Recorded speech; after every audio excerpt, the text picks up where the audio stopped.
Now, ladies and gents, this doesn't happen very often, so brace yourselves, because I just might, have a little bit of good news for you, something that's just literally broken not that long ago. You know, the very, very unpopular proposals to have mandatory digital ID. This was a bit of a passion project, shall we say, for Keir Starmer. Well, now, if rumours are to be believed, conversations are taking place at a senior level to actually remove the mandatory aspect of this proposal. So instead of people being forced to have digital ID to prove their right to work in this country, it would perhaps now be moving to be an optional aspect. I mean, don't get me wrong, by the way, I still think the whole thing of digital ID is ridiculous anyway, so I don't support any of it. But notwithstanding that, lots of people, Steve McCabe, will think two things right now.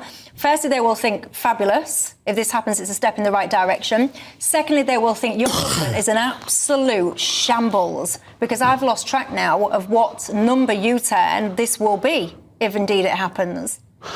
Well, first of all, I'm a fan of digital ID, and I think eventually we will end up with digital ID in this country. What is being proposed, if it's in fact accurate, is that the employment element that you referred to has been taken out. And that was because a lot of business organisations and employers said it would make life too complicated for them. Now, you know, if the government won't change its mind, it's not Michelle, a popular policy. No, but if the government won't change its mind, we're told they're stubborn and they won't listen and they're intransigent. If the government changes its mind, it's another U-turn. I mean, you can't have it both ways. McCabe, you can't say that with a straight face. Sure, if a government casually changes its mind, if they get new information and change their position, you know, chapeau to you, respect. Well, we don't know if they've changed their mind. We're reporting what might happen here. Your government is ping-ponging. If you imagine a little, what do they call those, pinball machines? Your government is like one of those balls, ricocheting left to right, spinning around all over the place. You don't know what you're doing. That's my challenge to you. I absolutely disagree with that. This has been a controversial issue. It wasn't in the manifesto. Various groups objected to it, and now it's been suggested they're looking at it again. Before you started introducing it, you knew all that. Matt Goodwin. Just to provide some more context for this, what's actually breaking. So the government, remember, previously said digital ID would be mandatory for right-to-work checks from the year 2029. This could now be introduced as optional. Now, one Labour MP told the Politics Home website this evening, it is hard to find a backbench Labour MP who will advocate for mandatory compulsory digital ID in public, or a minister who will defend it in private. And that, in essence, says everything you need to know. Labour came into this, remember, this was never in Labour's manifesto. They just kind of pulled it out of the hat and said, well, we're going to, like typical Labour politics, we're going to impose this measure on everybody else. Despite never even putting it in the manifesto. Hang on, Steve. Despite never even putting it in the manifesto, they looked at the polling and thought, oh, actually, this isn't as clear-cut. Looks like lots of people don't like this. Then everyone hit social media from Nigel Farage onwards saying, well, I'm not going to comply with this. And by the way, I also said that. And I think they then saw this is just going to be mass civil resistance to an authoritarian regime it wasn't pulled out of that nobody ever voted for to begin with. It was a measure that was considered in the context of illegal working.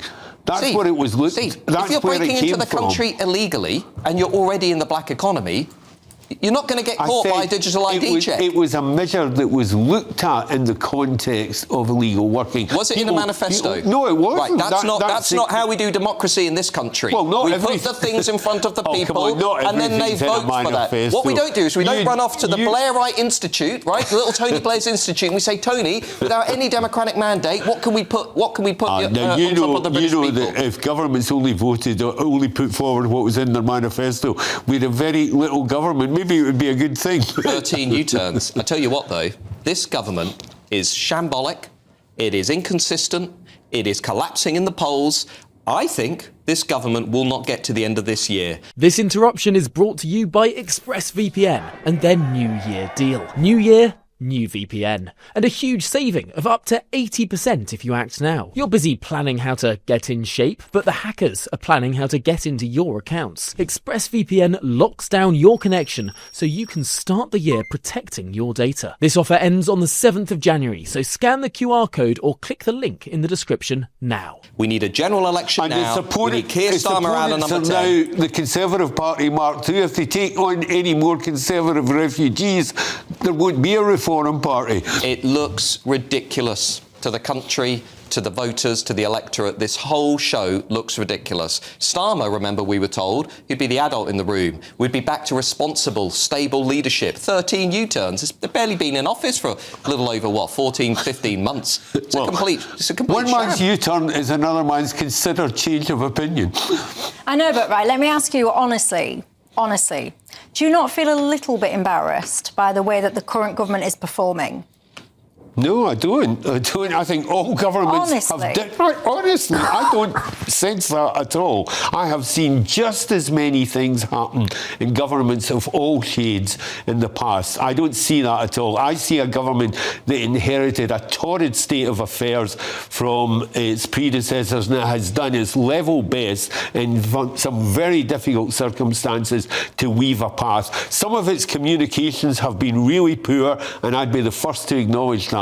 But I don't actually criticise them for having a change of mind if they've realised that something isn't worth the candle. But this is what I don't understand, and I'm not a politician, so I shall bow down to your experience. But when you're saying, you know what, they've changed their mind because now they've realised that it's not worth the candle or whatever you said, my pushback to that would be, why didn't you realise that in advance? Because you must have known that some of these things were not going to go down well, that were not going to be easy to achieve, that were the wrong priorities and all the rest of it. You look weak, you look shambolic, you look weak, you look unprepared, you look disorganised, and you look like you're failing the country that you're supposed to be governing properly. Well, the penalty of being part of a democratic structure is that different currents run and different ideas emerge.